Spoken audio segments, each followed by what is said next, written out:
بسم اللہ الرحمن الرحیم، السلام علیکم۔ آج ہم چیپٹر نمبر 6 سٹارٹ کرنے لگے ہیں، جو کہ فیٹس کے متعلق یعنی چکنائی سے متعلق ہے، اور یہ بھی بہت اہم غذائی جز ہے چکنائی۔ اور کاربوہائیڈریٹس کے بعد جو ہم زیادہ استعمال کرتے ہیں غذائیں، ان میں چکنائی ہوتی ہے، یعنی جن سے ہم حرارت لیتے ہیں۔ جیسے آپ گھی یوز کر رہے ہوتے ہیں ڈیلی روٹین میں، تیل یوز کرتے ہیں، گھی اور مکھن وغیرہ، تو یہ ساری چکنائی والی غذائیں ہیں۔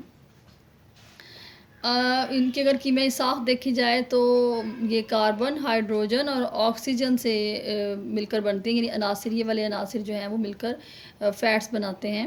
اور یہ مختلف تناسب سے، یعنی مختلف روغنیائی جو غذائیں ہوتی ہیں ان میں ان کا تناسب جو ہے اس میں یہ ہوتے ہیں، مختلف تناسب میں ہوتے ہیں، وہ ہم آگے دیکھیں گے۔ جیسے بالفرض ٹھوس حالت میں کس طرح ہوتے ہیں، اور آئل کی فارم میں یعنی لیکوڈ حالت میں ان کا تناسب مختلف ہو جاتا ہے، اور اسی وجہ سے یہ جو ہضم کرنے کا عمل ہے وہ بھی افیکٹ ہوتا ہے۔ تو روغنی غذا جو ہوتی ہے وہ 2 اجزاء کا مرکب ہوتی ہے۔ یہ ایم سی کیو کے پوائنٹ آف ویو سے یا شارٹ کویسچن کے پوائنٹ آف ویو سے امپورٹنٹ ہے کہ روغنی غذا 2 اجزاء کا مرکب ہوتی ہے، اور ان جب روغنی غذا ہضم ہوتی ہے تو وہ انہی 2 اجزاء میں تقسیم ہوتی ہے، ٹھیک ہے، یعنی یہ سمپلسٹ اس کی فارم ہو جائے گی۔ تو وہ کون سے 2 اجزاء ہیں؟ گلیسٹرول ہے اور روغنی ترشے ہیں۔ روغنی ترشوں کو ہم فیٹی ایسڈز بھی کہتے ہیں، یہ بہت امپورٹنٹ ہوتے ہیں فیٹی ایسڈز۔ تو گلیسٹرول اور فیٹی ایسڈز دونوں مل کر روغنی غذا بناتے ہیں۔ اب اس کی اقسام کون سی ہیں، یعنی طبیعت کے حساب سے، کہ جو ایک درجہ حرارت ہوتا ہے طبی اقسام اس کی، اس پہ اس کی طبی اقسام کون کون سی ہیں۔ تو جیسے کچھ روغنی غذائیں ہوتی ہیں وہ عام درجہ حرارت پر ٹھوس حالت میں ہوتی ہیں، ٹھیک ہے، جمی ہوئی حالت میں ہوتی ہیں۔ جیسے آپ دیکھ لیں چربی اور گھی دیکھ لیں، مکھن دیکھ لیں، تو میں یہ نہیں کہہ رہی زیادہ درجہ حرارت، عام درجہ حرارت کی بات ہو رہی ہے۔ اب جو ہی موسم تھوڑا سا ہی ٹھنڈا ہوتا ہے تو یہ غذائیں جو ہیں یہ جم جاتی ہیں، اور چند غذائیں جو ہوتی ہیں وہ مائع حالت میں ہوتی ہیں، پتلی حالت میں ہوتی ہیں، جیسے تیل کی فارم میں ہوا، مختلف طرح کے تیل ہم حاصل کرتے ہیں، ٹھیک ہے نا۔ جیسے ہم سرسوں کا تیل ہے، آپ دیکھ لیں عام استعمال ہو رہا ہے ہمارے گھروں میں، اور اس کے علاوہ یہ کارن آئل ہو گیا، مکئی کا تیل، اور اولیو آئل ہو گیا، یہ سارے جو آئل ہیں۔ تو جیسے بھی میں نے اب پہلے آپ کو بتایا تھا کہ میں اس ساخت کو ہم نے ڈسکس کیا تھا، تو غذاؤں کا اگر ٹھوس حالت میں ہیں یا مائع حالت میں ہیں تو اس کا انحصار کس پہ ہوگا؟ کاربن اور آکسیجن کے مطابق ہائیڈروجن کے تناسب پہ ہوگا، یعنی کاربن اور آکسیجن کے حساب سے ہائیڈروجن کتنی ہے وہ ڈیپینڈ ہوگا۔ جیسے بالفرض اگر ٹھوس حالت میں ہے تو اس میں ہائیڈروجن جو ہے وہ پوری حالت میں ہوتی ہے، لیکن جو مائع حالت ہے اس کی، لیکوڈ ہے، تیل ہے، اس میں ہائیڈروجن اگر ہم اور ایڈ کریں گے تو پھر وہ ٹھوس حالت میں جا سکتی ہے۔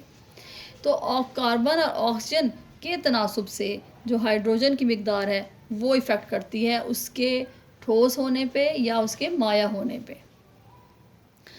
وہ جب ہم آگے ان کی ڈیفینیشن کریں گے تب آپ کو اور کلیئر ہو جائے گا۔ اب اگر یہی چیز ہم دیکھیں تو روغنیات کی پھر ہم 2 اقسام میں روغنیات کو تقسیم کرتے ہیں، ٹھیک ہے، ایک ہوتا ہے سیر شدہ روغنیات اور ایک ہوتا ہے غیر سیر شدہ روغنیات۔ یہ بھی شارٹ کویسچن کے لیے امپورٹنٹ ہے کہ سیر شدہ روغنیات سے کیا مراد ہے اور غیر سیر شدہ روغنیات سے کیا مراد ہے۔ تو سیر شدہ روغنیات یعنی سیر ہو کے ہم نے کھایا، ہمارا پیٹ بھر گیا، یعنی اس میں اور ایڈ ہونے کی ضرورت ہے ہی نہیں ہے۔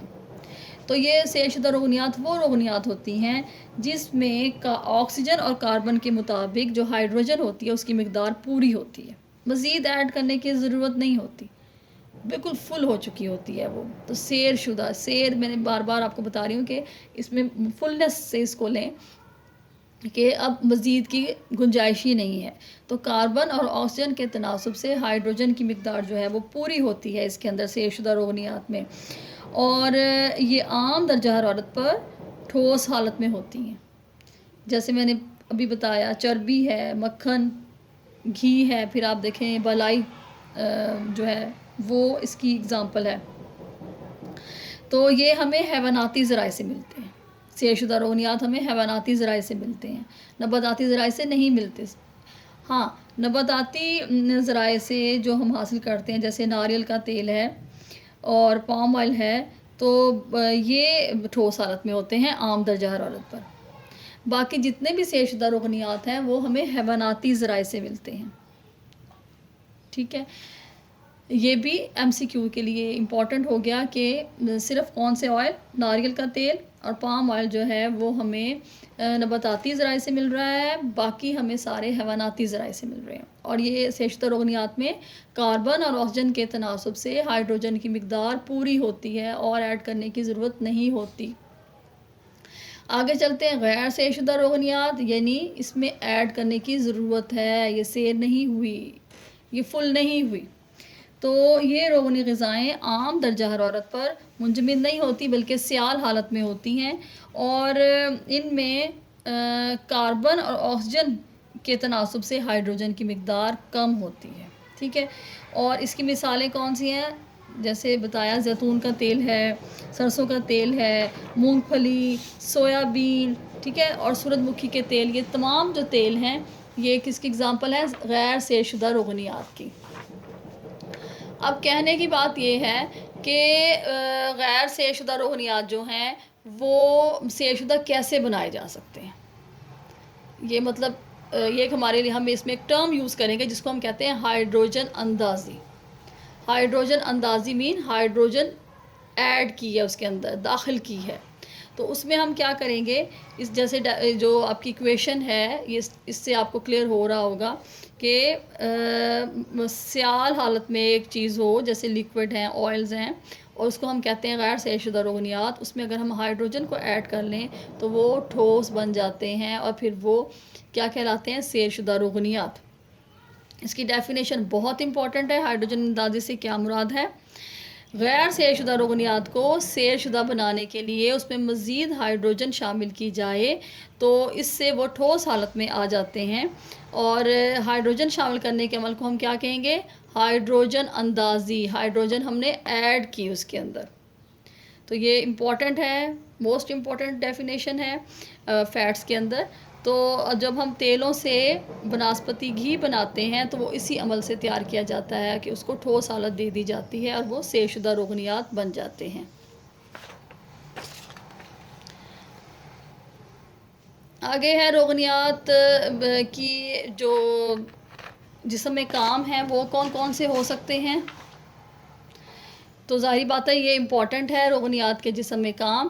سب سے پہلے جو اس کا کام ہے وہ جسم کو حرارت و توانائی دینا ہے.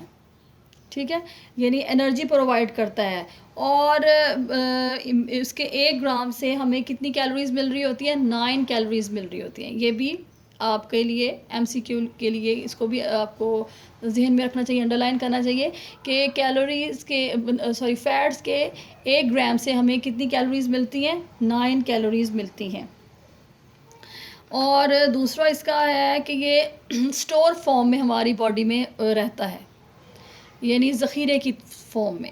جیسے اب آپ دیکھیں جو لوگ زیادہ آئلی چیزیں کھاتے ہیں وہ فیٹ ہو جاتے ہیں، یعنی موٹے ہو جاتے ہیں نا، اور اس کے ہمیں کیا سمٹم نظر آتی ہے، ہمیں کیا دکھائی دیتا ہے کہ ان کی باڈی میں چربی کا اضافہ ہو جاتا ہے. اب وہ جو چربی موجود ہوتی ہے اٹ مینس کہ وہ انرجی کی فارم میں سٹور ہوئی ہوئی ہے ان کی باڈی میں. اور جب ہمیں ضرورت ہوگی، جیسے ہم روزے رکھتے ہیں تو وزن کم کیوں ہوتا ہے؟ وہ اس لیے کم ہوتا ہے کہ اب آپ بھوکے رہے اور جو آپ کی باڈی میں سٹور فارم میں چربی کی فارم میں جو آپ کی باڈی میں فیٹ تھی وہ آہستہ آہستہ کنزیوم استعمال ہونی شروع ہو گئی اور اس کی وجہ سے آپ کی جو وزن ہے وہ کم ہو گیا. تو یہ ہمیں اس وقت اس کی ضرورت پیش آتی ہے جب ہم بھوکے رہتے ہیں. ٹھیک ہے نا جی، روزے وغیرہ رکھتے ہیں یا ہم ایکسرسائز کرتے ہیں، اس فارم میں ہمیں زیادہ انرجی کی ضرورت ہوتی ہے تو وہ یہاں سے ہمیں ملتی ہے. اور اس کے علاوہ ظاہری بات ہے کہ یہ دیکھنے میں تو چلیں برا لگ رہا ہوتا ہے انسان کے چربی ایڈ ہو گئی بہت زیادہ، لیکن انر سائڈ پہ بھی جسم کے اندرونی اعضاء میں بھی یہ ذخیرے کی فارم میں رہتی ہے، یعنی ان کو پروٹیکشن دیتی ہے.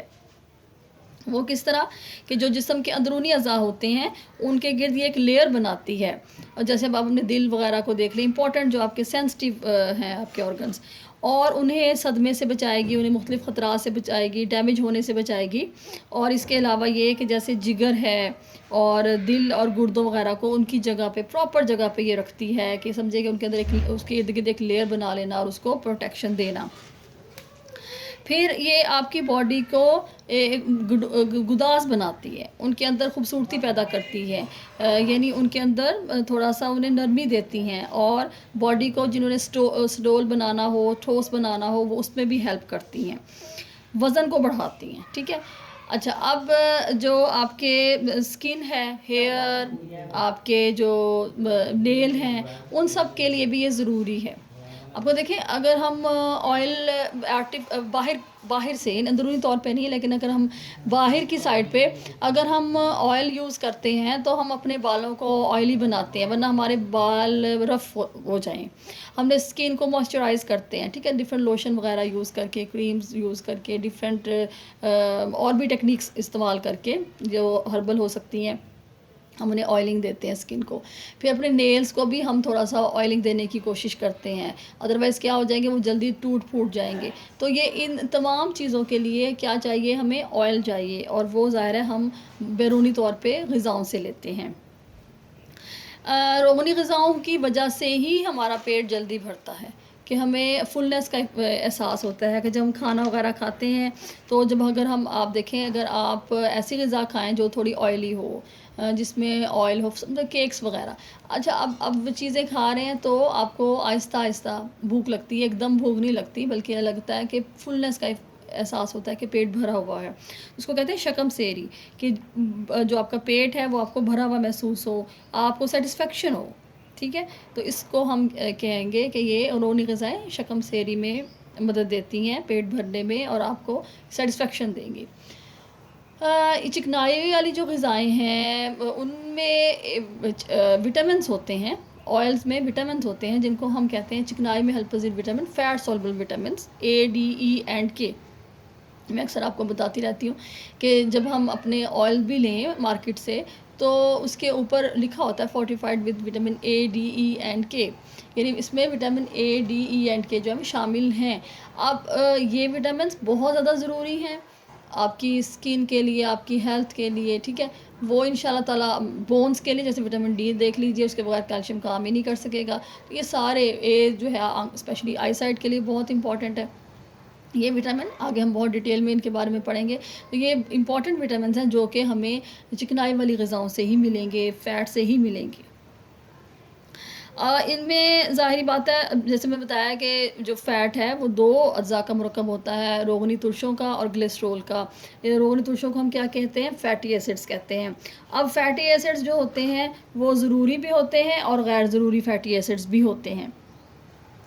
تو ضروری فیٹی ایسڈز وہ ہوتے ہیں جنہیں جسم خود نہیں بنا سکتا، جیسے میں نے آپ کو امائنو ایسڈز کے بارے میں بتایا تھا، ضروری امائنو ایسڈز اور غیر ضروری امائنو ایسڈز. ٹھیک ہے. تو یہ جو اسینشل فیٹی ایسڈز ہوتے ہیں انہیں جسم خود بخود نہیں بنا سکتا، یہ ہمیں غذا سے لینے پڑتے ہیں. صحیح ہے. اور اس طرح سے ایک امپورٹنٹ فیٹی ایسڈ ہے جس کو ہم لینولک ایسڈ کہتے ہیں، اور یہ جو ہے اس کی عدم موجودگی اگر ہو جائے آپ کی باڈی میں تو آپ کی اسکن کھردری ہو جاتی ہے، رف ہو جاتی ہے، خارش شروع ہو جاتی ہے، اور ایگزیما ہو جاتا ہے، بیماری، اسکن کی بیماری ہو جاتی ہے.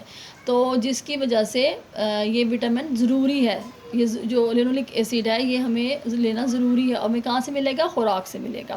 تو اس لیے فیٹ والی غذائیں ہماری ہیلتھ کے لیے ضروری ہیں، ہماری اسکن کے لیے ضروری ہیں. آگے ہے کہ خوراک کو خوش ذائقہ بناتی ہیں.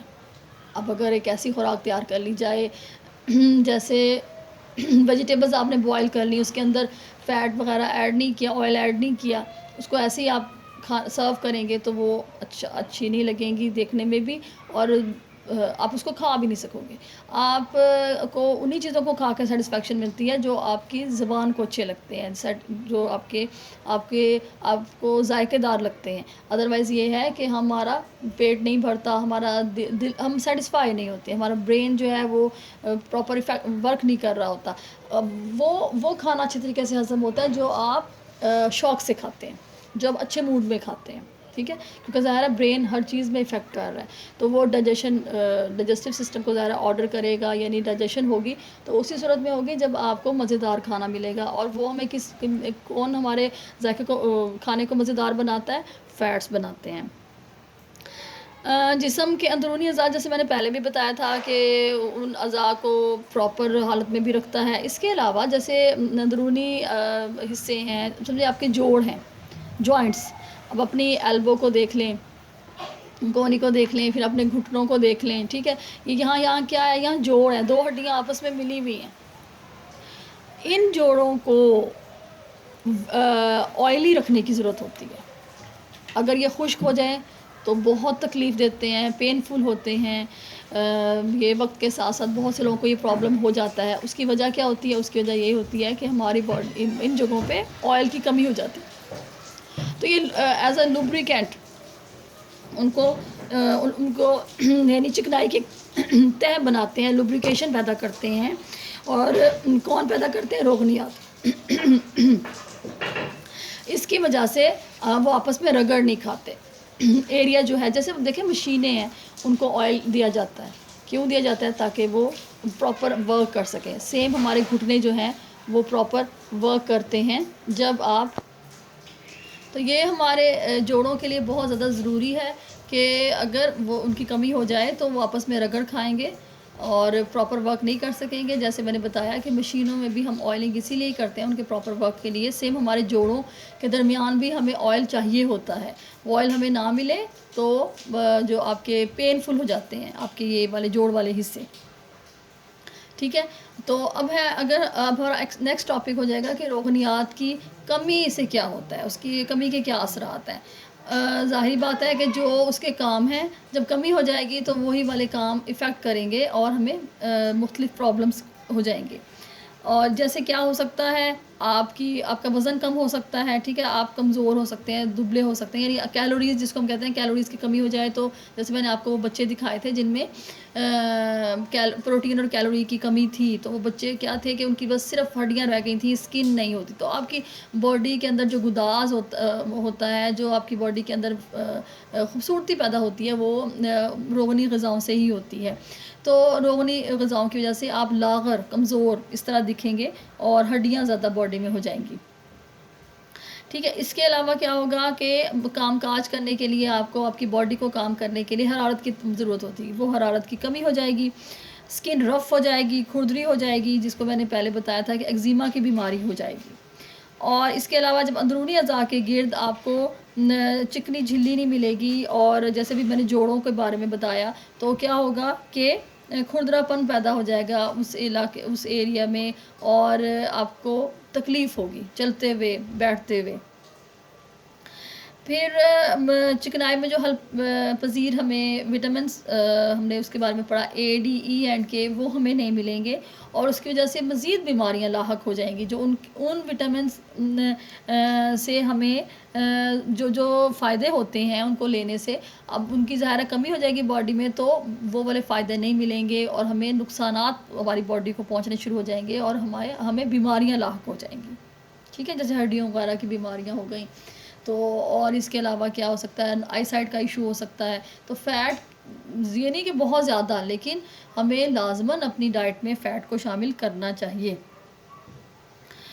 اس کے علاوہ مختلف جو خامرے ہیں، انزائمز وغیرہ ہیں، ان کے جو کام ہیں وہ ڈسٹرب ہو جائیں گے، اور وہ پراپرلی ورک نہیں کر پائیں گے۔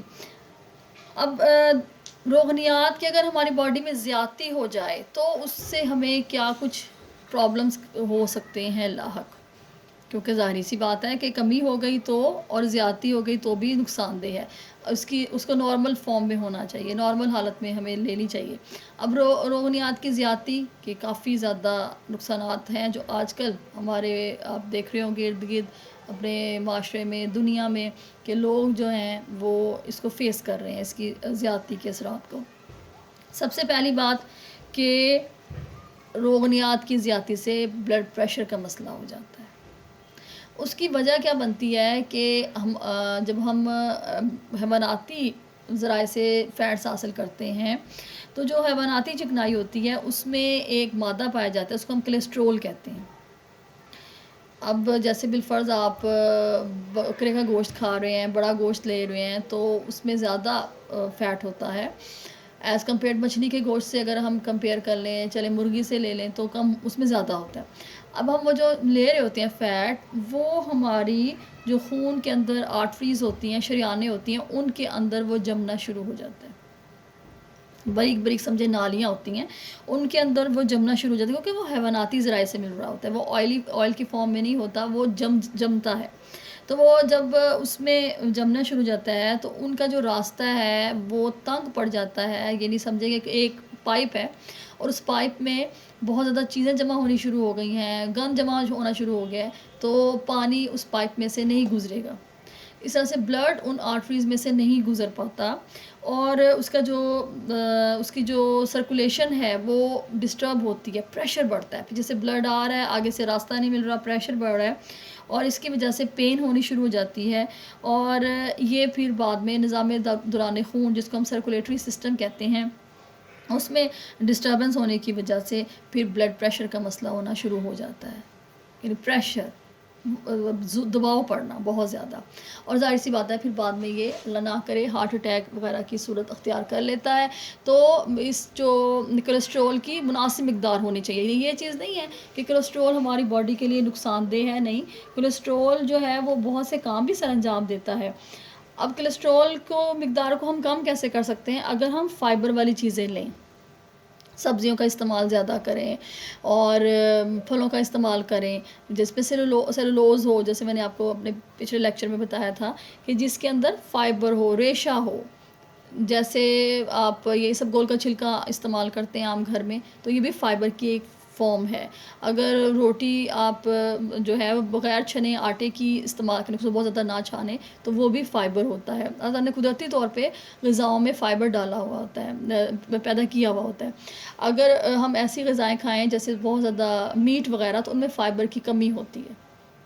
لیکن ویجیٹیبلز کو زیادہ کھانے کا اسی لیے کہا گیا ہے کیونکہ ویجیٹیبلز میں فائبر زیادہ ہوتا ہے، تو پھر وہ اس کو بیلنس کر دیتا ہے. تو کولیسٹرول کی مقدار کو اس طرح سے ہم کم کر سکتے ہیں. پھر کولیسٹرول جو ہوتا ہے وہ اگر جن لوگوں کو ڈائبٹک جو ہوں، جنہیں ذیابیطس کا مرض ہو، جنہیں گردوں کی بیماری ہو، ان میں بھی کولیسٹرول کی مقدار جو ہے وہ بڑھ جاتی ہے. ٹھیک ہے. اور اگر ہماری غذا میں غیر سیر شدہ فیٹی ایسڈ جو ہیں، انسیچوریٹڈ فیٹی ایسڈ جو ہیں وہ ہوں، تو بھی کولیسٹرول کی مقدار کم ہو جاتی ہے. یعنی ہم تیل کا استعمال کریں تو. ٹھیک ہے. اچھا، اب یہ تو ہم نے بتایا کہ بلڈ پریشر کیسے ہوتا ہے، کہ کولیسٹرول کی زیادتی کی وجہ سے یہ پیدا ہوتا ہے. پھر اگر خون آپ کا گاڑھا ہونے لگ گیا ہے بہت زیادہ، اور پانی کی بہت کمی ہے، اور خون میں تھکنیس ہونی شروع ہو گئی ہے، تو بہت چھوٹے چھوٹے کلاٹس بننے شروع ہو جائیں گے، اور وہ بھی کسی شریان میں یعنی تھک ہو جائے گا خون، تو کلاٹس کی فارم ہونی شروع ہو جائے گی. اور وہ اگر کسی شریان میں پھنس جائیں تو بھی خون کو بہنے میں رکاوٹ ہوگی، اس کو سرکولیٹ ہونے میں رکاوٹ ہوگی. تو اس ایریا میں خون کی فراہمی پھر نہیں ہوتی، یعنی بلاکیج ہو جاتی ہے، اور اس لیے پھر کیا ہوتا ہے، فالج ہو جاتا ہے. جیسے ہم کہتے ہیں پیرالائسس ہو گیا، تو فالج اس لیے ہوتا ہے کہ اس ایریا میں بلڈ نہیں پہنچ پاتا کلاٹنگ کی فارم میں. ایریا جو ہے وہ بلاک ہو جاتا ہے، یعنی کہتے ہیں راستے کو بلاک کر دیا، وہاں سے کوئی نہیں گزر سکتا. تو سیم یہی کہ بلڈ وہاں سے نہیں گزر سکتا، تو اس حصے میں کیا ہو جاتا ہے، فالج ہو جاتا ہے. اور وہی اگر دل میں پھنس جائے تو پھر ہارٹ اٹیک ہو جاتا ہے، یا ہارٹ اور زیادہ سویر ہو جائے تو ہارٹ فیل ہو جاتا ہے. کاربوہائیڈریٹ اور پروٹین کی مقدار مقابلے میں ہم نے دیکھا کہ فیٹس جو ہیں وہ زیادہ ہمیں دے رہے ہیں، کیلوریز دے رہے ہیں. تو اس کی وجہ سے ہمیں، اگر ہم اس کو زیادہ لیں گے تو ہماری وزن زیادہ بڑھے گا، اور ایک بیماری ہو جاتی ہے جس کو ہم اوبیسٹی کہتے ہیں، موٹاپے کی بیماری کہتے ہیں. اس میں انسان کا جسم بھدا ہو جاتا ہے، یعنی اتنی اس میں خوبصورتی نہیں رہتی. فیٹس کی ایک مناسب مقدار لی جائے وہ تو بہتر ہے، لیکن اگر اس کی زیادتی ہو جائے تو موٹاپے کی بیماری ہو جاتی ہے، اور اس موٹاپے کی بیماری کی وجہ سے مزید بیماریاں لاحق ہو جاتی ہیں. جیسے جوڑوں کی تکلیف ہو سکتی ہے، ڈائبٹیز ہو سکتی ہے، بلڈ پریشر ہو سکتا ہے، بلڈ پریشر، اور دل کی تکالیف جو ہیں وہ لاحق ہو جاتی ہیں. جیسے ابھی میں نے بتایا کہ دل کی تکالیف کیسے لاحق ہوتی ہیں، کہ کلاٹنگ ہونی شروع ہو جاتی ہے اور پھر ہارٹ کے پرابلمز جو ہیں وہ سٹارٹ ہو جاتے ہیں. تو یہ اس کی زیادتی سے ہونے والے پرابلمز ہیں. ظاہری بات ہے کہ فیٹ کو ایک مناسب مقدار میں لینا چاہیے. کتنا لینا چاہیے ابھی اس کا اتنا اتھینٹک ہمیں نہیں ملتا اس کی جو ریشو ہے، لیکن تقریباً 70 سے 80 گرام اگر ہم اپنی غذا میں شامل کر لیں اور کوشش کریں کہ اس میں ہم کون سا کریں، غیر سے شدہ روغنیات کو شامل کریں، تو اس سے ہماری جو ہے یعنی تیلوں کی فارم میں ہم آئل کو لیں، زیادہ چربی چکنائی اس گھی کی فارم میں نہ لیا جائے، تو وہ ہماری ہیلتھ کے لیے اچھا ہوگا. تو 70 سے 80 گرام تقریباً آئل جو ہے وہ ہم روزانہ شامل کریں گے تو وہ مناسب مقدار ہے ایک نارمل پرسن کے لیے. اس کے ذرائع دو ہیں، حیواناتی اور نباتاتی. نباتاتی ذرائع میں ظاہری بات ہے کہ یہ تیلوں سے حاصل، بیجوں سے وہ تیل ہم لیتے ہیں، تو تیلوں سے ہی حاصل کیا جاتا ہے تیل، آئل جس کو ہم کہتے ہیں. جیسے مونگ پھلی کا تیل ہوتا ہے، بادام کا ہم لے رہے ہوتے ہیں، کھوپرے کا لے رہے ہوتے ہیں، ناریل وغیرہ کا، پھر سویابین کا لیتے ہیں، سرسوں، مکئی، یہ سارے جو آئل ہیں، زیتون بہت امپورٹنٹ ہے، یہ سارے جو ہیں یہ نباتاتی ذرائع ہیں. حیواناتی ذرائع میں ہم جیسے کریم ہے، بالائی ہے، پھر پنیر ہے، مکھن، گھی، اس کے علاوہ آپ کو پتہ ہے انڈے کی زردی میں بھی چکنائی ہوتی ہے، اور اس کے علاوہ مچھلی کے جو تیل ہیں وہ بھی ہمیں ملتے ہیں، جیسے کاڈ لیور آئل اکثر آپ نے سنا ہوگا، یہ بہت اچھا ہے، بچوں کو دینا چاہیے، ہمیں استعمال کرنا چاہیے، یہ وٹامن ڈی کا بہت اچھا سورس ہے. اس کے علاوہ سالمن مچھلی ہے، اس کا آئل استعمال کیا جاتا ہے. تو یہ سارے جو ہیں یہ حیواناتی ذرائع سے حاصل کیے گئے فیٹس ہیں. تو فیٹ کا اپنی زندگی سے کٹ نہیں کرنا چاہیے، اس کے فائدے ہیں، اس کے کام ہیں، لیکن اس کی زیادتی ہمارے جسم میں نہیں ہونی چاہیے. آج کے لیے اتنا ہی بہت ہے، انشاءاللہ تعالیٰ پھر ہم نیکسٹ لیکچر میں کریں گے اگلا ٹاپک. السلام علیکم.